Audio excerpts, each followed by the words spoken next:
桃园家角少年关护所2020年时阵是传出灵异案件，一个打满18岁细汉的查甫人，和另外2个少年人联手，是灵异共一间房间的另外一个舍友，并以食家纸甚至是啉药，搁涉嫌性侵。落尾，这个地方法院侦结了后，是判这个被告细汉的查甫人有期徒刑7年8个月，也会当上诉。也那另外2个人是由少年法庭来审理。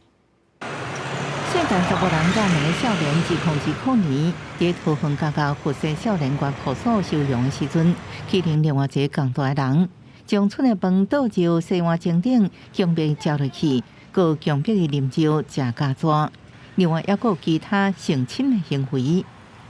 被告除强制性交部分外，均坦诚犯行。本院审酌被告仅因一时寻欢，以极具羞辱性的方式对被害人施以上开犯行，使被害人生理及心理皆遭受重大创伤。法院认为，案发地点伫少年关护所房舍内底，细大查甫人等集体霸凌室友，可能造成产生离群、惊共悲、自卑，才无法度恢复的伤害甲影响。桃园地方法院依照2人以上共同对被害者凌迟、强制性交罪，处有期徒刑7年8个月，应上诉。其他2个少年另外审理。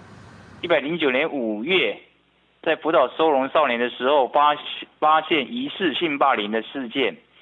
本所就主动调查，并且依规定通报。